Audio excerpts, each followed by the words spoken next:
Morning world, Hippy Trev here. On a beautiful day up in paradise. Roll the intro. Hi, Hippy Trev here, and welcome to my channel. Hope you get something out of it. Rightio world, so I'm actually working on a 09 Kia Grand Carnival diesel. So come in like on Monday and it was just caked in oil and had a really severe power steering leak. And we sort of worked around it for a couple of days and I managed to fix the leak just by replacing the line. I also undone the air conditioning line, which I shouldn't have, but anyway. So we got all that sorted and sent it on its way, and then I was having a bit of a chat to the owner, and they said, there's oil under the car and it's dripping all over the driveway, and there's oil here, there and everywhere. Now I'd pretty much cleaned the motor because, well, when we got the, when it come in, let's get the bonnet up. So when it came in, it had a very bad power steering leak, and we tracked that down and found it. But when it came in, there was just oil. You can't see it, but down in there, like the oil filter, everything was just coked. Oil was absolutely everywhere, and all here, the rocker cover had been leaking. All over here was just layered and layered of oil. And obviously you can't see, and obviously you can't see under there, but there's all oil up on the frame there. So anyway, we fixed the power steering line, cleaned up the motor mostly, and topped up the oil and sent it on its way. And then yeah, last night I got a call saying there's oil under the car, it's on the cardboard, and there's oil where there shouldn't be, and there's a big like blah blah blah, like a whole line of oil underneath the frame rail there. So I said, right, bring it round. I'll get into it today, and so anyway, I said last night, I'll just bring it around, drop it off, I'll get into it today, see if I can pinpoint where the oil leaks and that are, if there are any. I'll do a bit of a clean up, take it for a drive and see if we can spot any oil leaks. So anyway, I'll give it another clean, give it a wash down, and take it for a few drives around and see if there is any oil leaks, or if I can pinpoint where the oil leaks have come from. But there was literally oil all over this motor. There was a leak somewhere. Now, it did look like the rocker cover was leaking. Now just down in here, you can't see it, but there's a drip of oil down in there that's coming from this corner. So what I'm going to do, I'm just going to clean all that out. It's pretty gunky in here, so I'm going to give that a spray, hit it with the air compressor, blow all that out.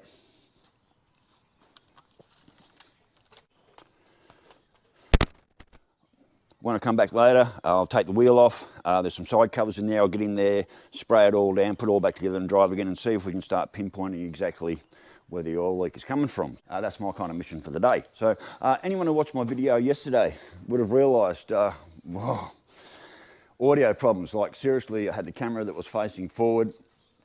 The audio was cutting out all the time. And I believe it's my squawk box. And if you don't know what a squawk box is, what it is, it's a mic adapter. So when you run your GoPros, you've got to buy this like $90 mic adapter, which I call the squawk box. That plugs into your GoPro, and that way you can run extension microphones. And I think the this fitting here is a little bit dodgy, and it's the one I've got in the camera at the moment. So as I move the camera around today and bump around, I'm going to see exactly how much noise it does make. So I think I'm going to be up for release another one of them. And they're not cheap. So before we get into the car, I'm just going to do a little bit of a tappy tap and see how bad it is. I'm tapping just all the leads. So yeah, on the bike yesterday, it was just vibrating this out and cut in and cut out and cut in, cut out, and just... So when I got into editing, because you don't know anything yet, so when I got into editing, it's like, oh no, like, you know, like 2 hours of footage, most of it pretty much completely unusable. So, and also when I went to do my editing, sat down there and I had 4 hours of footage, I had to cut down into like 30 odd minutes, and went to do the editing, and then I went to do the processing. The editing program I used, it just stalled right at the start. It was like, oh, I had to reset the laptop, get it all going. I think, God, of my laptop burning out. I took a whole heap of stuff off the hard drive, trying to make room for it. And then at the very start of yesterday's video, just as I'm coming out the driveway, something happened in the editing and it just froze, but lucky I got through the whole process. But I think I'm about to... I just hope I haven't burnt out my $3,000 laptop, so they're not easy to replace. So let's get on with what we're going to do. So what I'm going to do now is I'm going to get some cleaner out. I'm going to spray down in here. I'm going to spray all through here. I'm going to hook up the air compressor. I'm going to blow everything out. I'm going to take it for a drive, come back and see if I can find any oil leaks or see if I can make this drip. So, rightio, let's get some cleaner.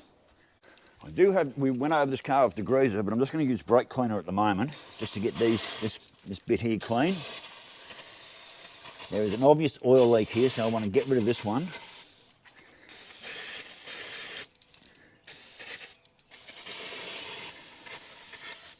And down in here. She said it's also lacking a lot of power, so we've put a, what do you call it, injector cleaner through it. But it hasn't had a long enough drive to know if it makes any difference yet. So firstly, there's definitely an oil leak here. So firstly, we've got to find the oil leak and then work out how to fix the oil leak. It may be just a little bit above my pay grade. I mean, this is an 09. I don't work on anything this late, but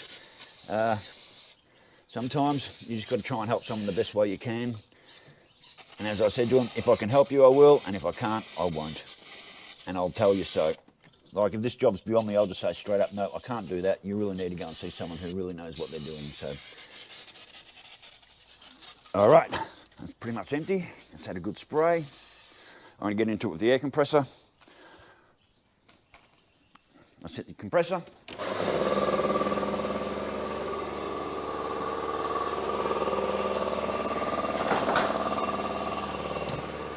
Good old duster. Now, this is going to spray everywhere, so I'll leave you guys back there.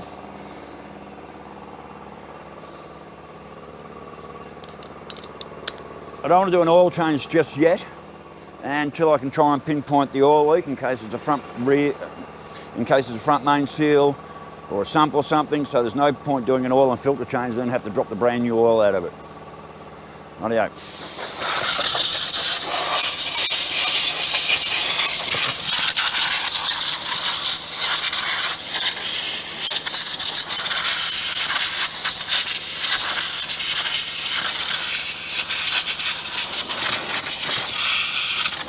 Right.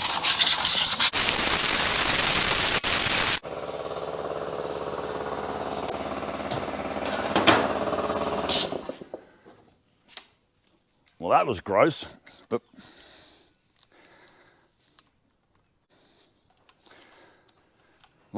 so now I've got shit all over here, all this black shit everywhere. I'll take it for a drive shortly. I've just got to wipe underneath the rail and get all the excess oil off that's under there, so when I go and drive it now, I'll know. So, once we get back, I'll get in, I might hit that with some degree. So once we get it all that, so a bit later when I'm all sorted and sort of pretty much done, I'll just go over that with some degrees and get all that horrible black shit off that's everywhere. There is an obvious oil leak, but it's been a while since it was looked at, so... and the oil's not too bad. It's very black. It's just a little bit low. Apparently they did top it up, and then they said, oh no, it's used a bunch of oil and blah, blah, blah. So anyway, it's here to be test run. I'll get it started and take it out for a run soon, very shortly, and see if we can get some oil leaks happening somewhere so I can pinpoint it. I'll probably have to pull this wheel off. There's a cover in there, take that off, clean all that up, and then go out and drive it all again. Anyway, I need to get under the car right now and wipe that down. So, not knowing much about diesels, I'm a little bit out of my field here, but it's still just a car, so the basics should all be just the same. I'm wiping this rail down. They did have fresh oil on it. Now I've just sort of sprayed this down, so there may be some drips. I've got all that nice and clean under there. Rightio. This is going to be a cold start. Apparently she's a bit groggy on a cold start. So let's get her started. Oh.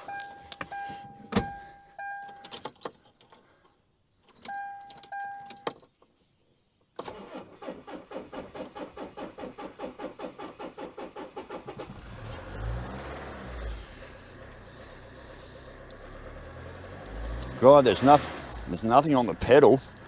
I'm pushing my foot down and nothing's happening. I just put my foot all the way to the floor and nothing happened. Is that an ECM thing or is that a injector thing? We did put some injector cleaner in the tank, but it hasn't done any really serious any miles. Oh, that's terrible. I'll put your foot down and nothing happens. Like I said, not knowing much about diesels, well actually, I don't know anything about diesels. It's unlike a car where you've got tuning and so forth, and you know, you got points, plugs, carbies. This is diesel. This is all injected. So literally I put my foot flat to the floor and nothing happened, and then it picked up. So could that be an ECM problem, or have we just got seriously blocked injectors? I don't really know.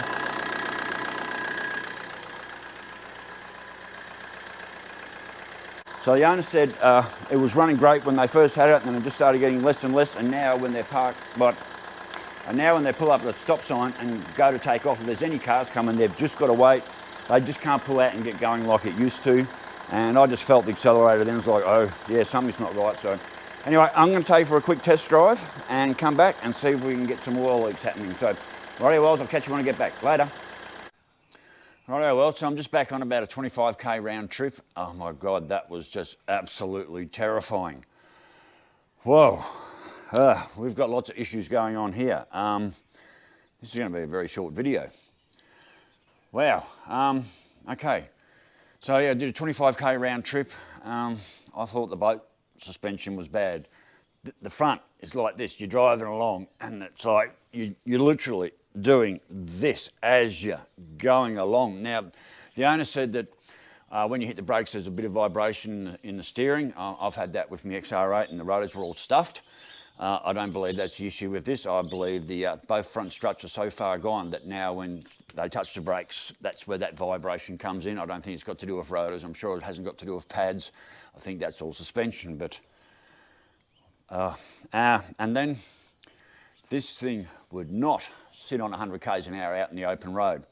I drive in bare feet, as we all know, so bring her up to speed, and I've just got my toes set there, and I had to keep checking myself because it would just not sit on the 100 k's. It just crept into 110, and if I didn't literally kept pulling my foot off the accelerator, it would have crept straight through to 120. I looked down there one time, I was like, really? And just had to keep pulling my foot off the accelerator the whole time. I just couldn't leave it in the one spot and just have a cruise on 100. It did not want to cruise at 100 k's. It wanted to cruise at 110. It loved being at 120. Well, boom, there's your license gone straight away. So I was trying to feather it along, and then also as I come into Denali and hit the 80k sign, normally my car, I come into an 8, like about to hit the 80k signs, pull off the accelerator, and the car slows down. This thing just kept coasting. It just kept coasting. It was like, why aren't you slowing down? So I get into Denali, do a hook ready to come out, and even when I took off for the first time on the test run, like you put your foot down, nothing happens, and then all of a sudden she'll throw you back and you'll take off, and then she'll sort of slam you into drive and then slam you back to second. You'll go back up in the drive, slam you back into second until you finally get up to your cruising speed, like I said, around the 100 k's, which it just didn't want to sit there. So as I've done the U-bolt and Denali and started coming back home, I put my foot down, and like first gear, didn't even feel like there was a first gear. It was just like this big long lag. She'd hit set and bang, revs would go up, slam, it wouldn't slam, it slipped straight into drive, and then you go to hold there and like slug, and then it pulled itself back to second and scoot up to drive, and then come back to second and scoot up to drive. And then I've checked the auto, then I checked it the other day. Now the oil's not red.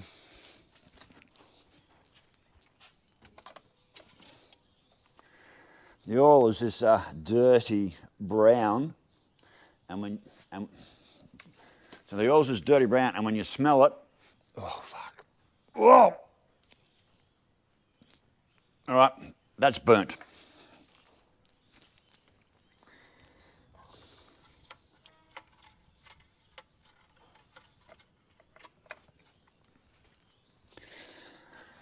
That auto is burnt. And I think that's where all the lag and everything comes from as far as the engine and all that. I don't think it's an ECM problem like I don't think it's an ECM problem like I first thought. I can't even say that. And I also don't think it's injectors or anything like that. The motor just, it wants to go. It's happy to go. I said, it keep creeping up. But I think that automatic is completely trashed. I don't see the point of doing an oil and filter change on this today. I think I need to talk to the owner and see what direction they want to go. I might try and look up a few YouTubes and see if I can do an oil and filter change, but I've got a feeling this transmission's burnt out. I don't know about band adjustment on these things. I'll have to go and try and do a bit of research. I'm not used to working on these later model cars. But like I said, the front suspension, I thought my boat was bad. The front struts, they are toast, and it's pretty much a danger to drive. And then getting back to the transmission and all that, and putting your foot down and not wanting to cruise and everything like that. I'm going to let it sit there for a couple of hours, see if any oil drips out from anywhere. I've done, like I said, a good 25k round trip, so if it's leaking oil, it's going to leak, and it's going to do it right here in my driveway, which is what we want to find out. I don't see. I'm not going to get in there and start pulling covers and everything up. I think this vehicle needs its transmission looked at or services absolutely. I don't see any point in doing a oil and filter change at the moment. Why pour all this money? She just spent like 90 odd bucks on brand new. She spent like 90 bucks on brand new oil and filter for this thing. It's not even open. If the transmission's gone, why would you bother doing an oil change? It sort of defeats the purpose. You could actually sell that oil and get her money back on that and put her money into someone else. So I don't want to condemn this vehicle, but in all reality, the transmission's shot 100%, front suspension's shot 100%. The rear shockies, not so good. Now, they're a good car. I understand why she wants to keep it. So is it worth investing a little bit of money into getting that transmission sorted out? I honestly don't know. I don't know enough about these vehicles. I'm not going to go and waste the owner's brand new oil and filter on this car until they work out what they want to do about the transmission, and or go and get a second opinion. I could be all wrong, but I'm not. I know what I felt. So there's no point doing an oil and filter change when the tranny's pretty much shot. It's just a complete waste of money. I never drove the car. They brought it to me. We did what we did, and I went for a bit of a test drive with her. But until you're actually hanging onto that steering wheel and powering it yourself, you really have no idea. So yeah, after that 25k drive, it's parked up. I mean, it's a great little shopping trolley. It's a great little shopping trolley for around town. It would make Bundy and back, but I wouldn't want to put a big load in it and make Maryborough. It'd make Scaryborough and back. But overall, this car is no longer a long distance car. I need to talk to the owner, see what they want to do about it before we move any further. The last thing I'm just going to do today, I'm going to just run over with some degreaser, wash all that black shit off that I've put everywhere. Like I said, I'm going to let it sit for at least an hour or two, go and have a cup of tea, come out, see if there's any oil leaks underneath. If there's no oil leaks underneath, then like I said, I'll hit it with the degreaser, wash it all down, and basically hand the car back with a very, very, very sad report. So, righto, well, so just a very short video on a 09 Kia Grand Carnival diesel. I said, I'm not prepared to waste the owner's money on an oil and filter change when that transmission is so far shot, and the front suspension and the rear suspension. So I guess I've got an easy rest of the day. So righto, well, stay safe, keep your knees in the breeze. Later, bye.